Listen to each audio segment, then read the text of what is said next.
¿no es cierto? Y ellos buscaban cosas, ¿no es cierto? ¿Qué era lo que buscaban? ¿Si alguien se recuerda? Es la pregunta que te hago todo. ¿Quiénes somos? ¿De dónde venimos? ¿Para dónde vamos? Claro, ¿no es cierto? ¿De dónde?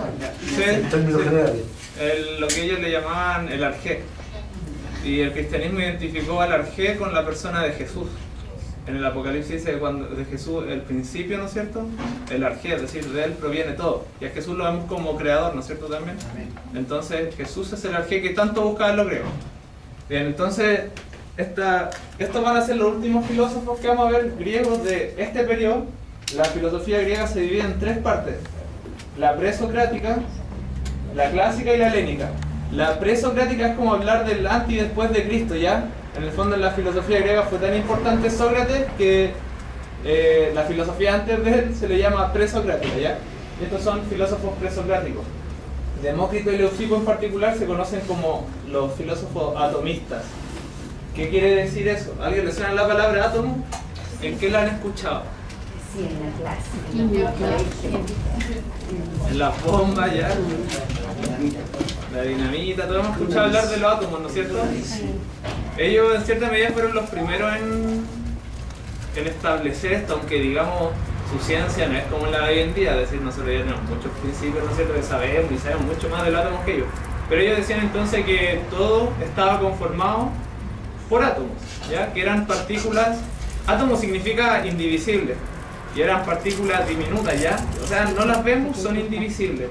Y tenían estas características los átomos, que uno, que eran eternos, eran inmutables, es decir, no cambiaban, no variaban, el átomo era el mismo átomo de aquí para siempre, ¿no es cierto? Y por lo demás, existían en una cantidad infinita. ¿Cómo pensaban ellos que se disponían los átomos? Así, supongamos el universo, ¿no es cierto? Y en medio del vacío entonces se encontraban los diversos átomos. Hasta aquí yo creo que nadie tiene problema, no sé si están a entender eso, o sea, súper simple, ¿ya? Y los átomos en este vacío, ¿no es cierto? Entonces se podían mover para cualquier lado, ¿ya? Entonces, eran partículas diminutas, inmutables, ¿ya? Es decir, que eran permanentes, su esencia era la misma siempre, y eternos. Se movían libremente por el espacio, y eso es importante, ¿por qué? Porque como se movían libremente, tenían la posibilidad de entre ellos chocar, ¿no es cierto? Y son estos choques entonces los que dan la impresión en la vida real, digamos, de las personas, esas apariencias de cambio. Es decir, a raíz de que estos átomos chocan, ¿no es cierto?, es que las cosas van cambiando. Entonces sí, ellos lograban explicar el cambio en las cosas. Esa era su explicación, digamos, ¿ya? Por lo demás decían, si hay una cantidad, hay una cantidad infinita de átomos, pero las combinaciones que pueden hacer son finitas. Entonces, como las combinaciones de todos estos átomos son finitas, en el universo, o digamos, veámoslo en nuestro planeta Tierra, ¿no es cierto?, la cantidad de sustancias que encontramos no son infinitas, ¿no es cierto? Son finitas, es decir, Se pueden contar. ustedes, si cuantificáramos todo lo que este planeta tiene, digamos, ¿no es cierto? La tabla de elementos, por ejemplo. ¿No es cierto? Bien, la tabla de elementos, a pesar de que son infinitas en cantidad, las combinaciones, digamos, son finitas. Entonces, por eso es que vemos sustancias finitas en la Tierra, es decir, nunca, si le hacemos un catastro, digamos, de todo lo que poseemos en este planeta, va a llegar un punto donde vamos a tener que decir, hasta aquí no va a llegar, no hay más. ¿Claro? Ahora, ¿qué pasa? Que a ellos se les conoce como los primeros materialistas, y este es el punto importante, porque aquí ya entramos de lleno a la realidad, y esto nos involucra a nosotros como cristianos muy de cerca. Nosotros siempre hablamos de que Satanás ataca a la iglesia, ¿no es cierto? Bueno, esto debe ser el ataque más sutil que ha tenido Satanás, ¿ya? ¿A alguien le suena el materialismo? ¿La palabra? ¿A qué le asocian la palabra? A la gente, hay gente que le decimos que es materialista, ¿no es cierto? Okay. ¿Y la gente materialista qué característica tiene? Que consume, ama lo material, no es cierto, le gustan las cuestiones materiales, ese es el punto, ¿ya? Y esa es una acepción correcta de la palabra, pero digamos en filosofía el materialismo no tiene nada que ver con que me gusten las cosas, ¿no es cierto? Y sea un consumista. El materialismo viene de materia. ¿Qué es la materia? Algo que se puede palpar. Sí. Si lo definimos básicamente, algo que claro, como dice el hermano, lo podemos palpar, nosotros lo percibimos con los sentidos. Esto está formado en materia, esto, nosotros mismos estamos formados en materia, porque en el fondo la materia está formada por estos átomos, ¿ya? Y toda la realidad sabemos que está formada por átomos. Si eso es obvio. El problema del materialismo es que reduce toda la realidad, incluso en última instancia, a átomos. Es decir, todo lo que existe, dice, son átomos agrupados. Hasta ahí es cierto, no hay problema. Después dice que toda la existencia es material y que el ser humano es producto de fuerzas físicas. Ya, díganme, ¿ustedes qué les llama la atención de estos postulados? O de esta lógica, digamos. ¿Sí? De que todo lo que dice tiene que tener como un respaldo, o sea, como no... Todo tiene que ser comprobado. Ya, sí, vamos a tocar ese punto, es interesante. ¿Qué más les llama la atención de acá? ¿Hay algo que les choca? ¿La existencia es material? Por ejemplo, los sentimientos son Ya. algo material. ¿Ya? ¿Sí? ¿Buen punto? Vamos a tomar esas dos ideas, pues las vamos a desarrollar también. ¿Alguna otra idea que quieran compartir? Yo veo el intermedio entre la segunda y la tercera, porque para que, o sea, todo lo que tiene existencia es material, pero si nosotros, como dice la gente, lo veemos profundamente, no necesariamente nosotros venimos de algo material. ¿Ya? No sé si me entendí lo que Sí. te quiero decir. En todo caso, ya, lo que ellos apuntan es que toda causa es material. Ellos, la relación causa-efecto que nosotros conocemos, ellos siempre la asociaron al final a una causa material última. ¿Cuál es el problema con esto? Que si todo es materia, no existe, digamos, una dimensión espiritual. Exactamente. Y vamos a hablar de dimensión espiritual en el sentido de seres espirituales. ¿Se acuerdan en el libro de Juan? Si quieren me acompañan. Lo buscamos juntos. Libro de Juan 4.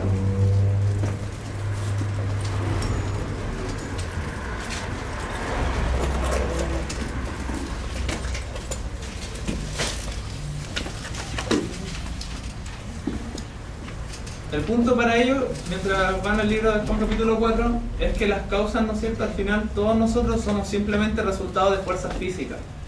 ¿Ya? Ahora, como los átomos son eternos, siempre han habido entonces una serie de agrupación y de relaciones entre los átomos a lo largo de esa eternidad, ¿ya? Pero en última instancia todo lo que existe es solamente producto de fuerzas físicas y ciegas, ¿ya?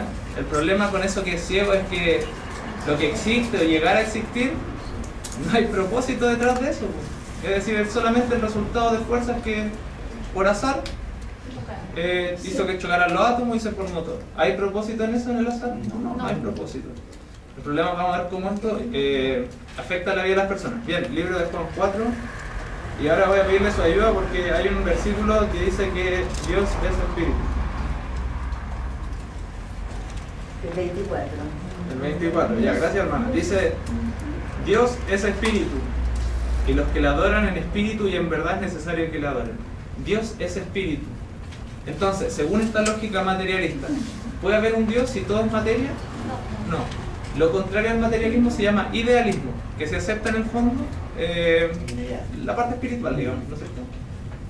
Pero el materialismo no, de lleno no. Entonces, si yo le hablo de que hay cosmovisiones materialistas, ¿qué asumen ustedes al tiro sobre esa cosmovisión? Que no pueden creer en algo que no ven. ¿Ya? Sí, tienen... Inmaterial. Pero en el fondo, si ahora apliquémoslo a la religión, ¿esa sería una cosmovisión de corte teísta o ateo? Ateo. Ateo, ¿no es cierto? No es material, no pueden. Quiero que les quede claro porque esto tiene mucha implicancia. Por eso, si tienen dudas, me levantan la mano. ¿Ya? Estamos diciendo entonces, una cosmovisión es un relato, ¿no es cierto?, que le da, que explica todo lo que conocemos o toda nuestra realidad. ¿Ya? La cosmovisión cristiana, por ejemplo, ¿no es cierto?, pretende explicar el universo, su existencia, nosotros mismos, pero a partir de Dios, ¿no es cierto? Entonces toda nuestra interpretación del mundo y cómo funciona, etcétera, se basa a partir de Dios. Una cosmovisión materialista se basa en la materia, explica toda la realidad entonces a partir de la materia. El problema es que hay doctrinas políticas, por ejemplo, o filosóficas, que tienen elementos del materialismo. Un ejemplo, para hacerlo más claro, el marxismo. El marxismo es una ideología de corte materialista. Entonces, no sé si ustedes saben, pero el marxismo de por sí es o no es ateo. ¿Por qué ateo? Porque al final reduce todo a materia. Otras visiones materialistas, el naturalismo, o lo que nosotros conocemos hoy en día como el darwinismo, la evolución. No, el panteísmo ni siquiera existe según ellos. Porque el panteísmo sí involucra una dimensión espiritual. Pero esto no, esto es todo materia nomás. No existe tal cosa como algo espiritual. ¿Ya? Entonces tenemos el naturalismo, ¿no es cierto? El marxismo, los epicureos, que en los tiempos de Jesús era una corriente filosófica, por ejemplo. Otro ejemplo les digo, no recuerdo. Bien. Entonces por eso se desprende, por ejemplo, que los regímenes comunistas, ¿no es cierto?, sean ateos. Pues claro, pues que ellos, sus fundamentos filosóficos se basan en el materialismo. Entonces dijimos, si usted puede ser, les pregunto, perdón, ¿usted puede ser cristiano y materialista? Yo digo que sí. ¿Usted dice que sí? Sí. ¿Por qué dice que sí? Sí, porque si yo nos reflejó a nosotros en materia, hablamos netamente de la creación, sin dejar de lado, porque en realidad la evolución de Darwin es una teoría nomás, si nosotros sabemos que es una teoría y algo que no está comprobado. Pero si Dios se manifestó en nosotros en lo material, ¿por qué no podríamos pensar desde lo material que Él, a pesar que es espíritu, algún día lo vamos a ver? Sí, obvio que sí, no, de hecho, miren, si usted lo analiza muy seriamente y analizáramos otras composiciones, por ejemplo, el racionalismo, ¿han escuchado hablar del racionalismo? Sí. Y el racionalismo es otra forma de reducir todo a la razón. Sí. El empirismo reduce todo a los sentidos, a lo que yo percibo. El cristianismo afirma todas esas cosas, el cristianismo no niega que seamos materia. El cristianismo nos niega la razón como nos niega los sentidos, los reafirma. Pero nuestra cosmovisión es cristiana y no materialista, ¿se entiende la idea? El materialismo sería una cosmovisión reduccionista, es decir, ¿qué hace? Limita toda materia y todo lo que no calce dentro de su caja lo elimina. Entonces, como Dios es espíritu, no hay Dios. Entonces, miren, hace un tiempo yo me metí a Facebook y me salió una página que decía, no me acuerdo el nombre bien, pero yo le voy a hacer que se entienda, ¿ya? Decía como Juventudes Cristianas Socialistas. Y dije, Juventudes Cristianas Socialistas, esto tiene algo raro. Metámonos a eso. Porque entendamos que, por ejemplo, en este caso en particular, el cristianismo y el socialismo parecieran que tienen muchos elementos en común. Es decir, el tema de la justicia, la igualdad. Pero hermano, eso es una cáscara que ni siquiera en el fundamento se parecen, ¿ok? Es solamente una cáscara. El parecido, digamos, las motivaciones últimas de esas acciones son muy diferentes. ¿Ya? ¿En qué iba? Ya, entonces, Juventudes Cristianas Socialistas. Yo me metí a verlo porque a mí me gusta pelear por Facebook, me voy a pelear, pero primero me puse a leer esta vez qué le habían puesto. Y se metieron más cristianos también ahí a escribirle en los comentarios. A mí yo me sentí súper bien en verdad porque dije, wow, qué bueno que la gente en realidad haya razonado. Entonces le escribían, ¿cómo ustedes se hacen llamar cristianos y calzar su creencia cristiana con el socialismo? Ese era, digamos, el argumento central de todo lo que le escribieron a ellos. No podían responder porque en realidad no hay un fundamento, no hay un motivo de conexión. Es decir, y yo se los voy a poner en términos fuertes para que se entienda lo que implica esto. Si usted acepta el materialismo, si usted acepta una doctrina materialista, ya sea la evolución teísta, es decir, que mezcla la evolución con lo que creemos los cristianos, si usted acepta el marxismo, la teología liberal, usted le está escupiendo a Jesús en la cara. Porque le está diciendo a Jesús que Él no es lo que dice ser. O sea, Él no es Dios. Y está diciendo y negando que existe un Dios. ¿Se entiende lo fuerte que es este tema? Es súper fuerte. O sea, no puede existir. Mire, aunque la doctrina que usted apoye políticamente o filosóficamente, ya no le estoy diciendo no sea de izquierda y hágase de derecha, ya eso usted lo verá. Lo que le estoy diciendo es que usted, si dice ser cristiano, no puede aceptar como visiones como esta. ¿Por qué? Porque está negando a Jesús. Y un cristiano no niega a Jesús, ¿no es cierto? Es obvio. Los que lo niegan a la vez, ¿no es cierto? Herejía. Entonces, eso es el materialismo. Por eso yo les decía que la filosofía sí afecta los ámbitos de la vida, ¿se dan cuenta? Vamos a abordar dos cosas que ustedes hablaron, que la del body fue de que... ¿Sí puede repetirlo? Es un respaldo. Es un respaldo. Un respaldo, o sea, una evidencia para comprobar algo. ¿Ya? Pero otra cosa quería decir que cuando otra cosa como filosófica ya vaya siendo cuando Dios le habla por la zarza a Moisés, dice yo soy yo. Cuando Moisés le pregunta ¿quién eres? Yo soy ese soy. Esa expresión, si uno la viera del lado de la filosofía, tienen libros que escribir. ¿Ya? Ahora, bueno, en verdad no sé cómo viene la pregunta, pero con relación a esto.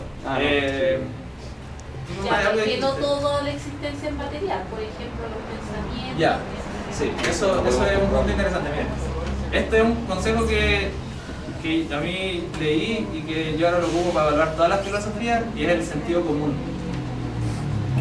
Se los voy a explicar. Si esto reduce todo a materia, en última instancia nuestros pensamientos no son más que reacciones químicas, ¿no es cierto? O neuroquímicas, digamos, ¿ya? Es solamente eso su pensamiento. Y en última instancia cosas como el libre albedrío, por ejemplo, tampoco existen dentro de esta cosmovisión, y los filósofos o los materialistas, digamos, eminentes, lo reconocen. Es decir, ellos dicen, desde este punto de vista, cosas como, por ejemplo, el libre albedrío no existe. Ahora, el libre albedrío, hermano, es algo que usted lo pone en práctica todos los días. Incluso desde cuando usted decide levantarse en la mañana, está tomando una decisión. Si el libre albedrío al final involucra que usted va a tomar decisión y hacerse cargo de las consecuencias de su decisión, ¿ya? Pero ellos dicen, bien, desde este punto de vista no existe tal cosa como el libre albedrío, pero el sentido común nos dice que sí existe, pues en la práctica lo ponemos en práctica todos los días. Entonces estas cosas hay que jugarlas también desde el sentido común. Y claro, ellos dicen no existe tal cosa como el libre albedrío. Incluso desde una perspectiva materialista, cosas que a mí me gusta tanto hablar como los derechos humanos, porque están muy en boca de todo hoy en día, tampoco pueden existir. ¿Por qué?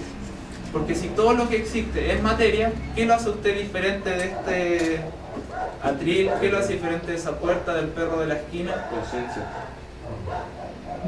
Pero desde esta perspectiva no existe la conciencia. Tú solamente eres el resultado de fuerza ciega. En otras palabras, usted es un saco de átomos. Eso no es. Y dígame, ¿qué valor asociado puede tener usted un saco de átomos como todos los que pasen por allá afuera también son sacos de átomos? ¿Qué lo hace usted realmente diferente de todo lo que hay? No puede ser. Entonces también va a verlo en la práctica, que la gente que adopta esta cosmovisión, digamos, no tiene problemas después en llegar y matar a una persona, no tiene problema en hacer maldad, un montón de cosas. Poniéndome del lado del ateo, la vitamina que tenemos en acceso gracias a la evolución. Eso lo podríamos tocar después, pero...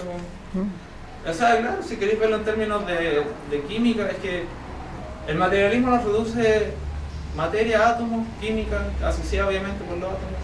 Pero como les digo, estas cosmovisiones en la práctica se les dice cosmovisiones reduccionistas, y las cosmovisiones reduccionistas desnaturalizan al hombre o le quitan valor.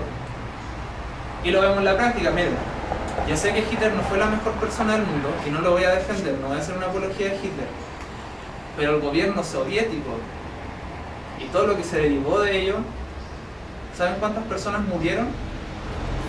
Hitler mató entre 5 o 6 millones de personas, digamos, entre judíos y los demás que mató.